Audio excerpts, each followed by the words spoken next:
வழியிலே தான் நம்முடைய இலக்கியங்கள் படைக்கப்பட்டிருக்கின்றன, நம்முடைய இதிகாசங்கள் சொல்லுகின்றன.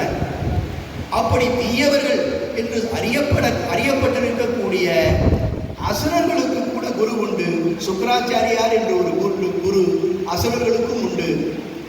நீங்கள் ராமாயண கதையை எடுத்துக்கொண்டீர்கள் என்று சொன்னால் கூட அவர் ஆட்சி செய்தார் என்றெல்லாம் நம்முடைய அந்த புராணங்கள் நமக்கு சொல்லுகின்றன. அது 60,000 6,000 என்கிற சர்ச்சைக்குள் போக வேண்டாம்.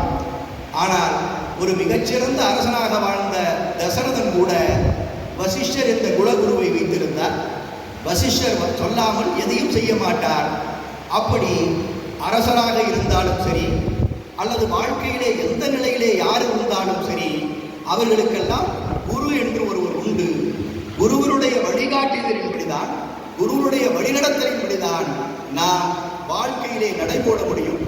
குருவிடம் கேட்டுத்தான் தெரிந்து கொள்ள முடியும். குருவிடம் இருந்துதான் அறிந்து கொள்ள முடியும், கற்றுக்கொள்ள முடியும்.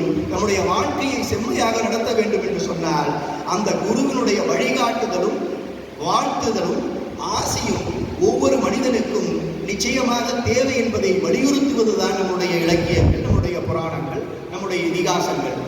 அந்த வகையிலே இன்றைக்கு 50 ஆண்டுகளை கடந்து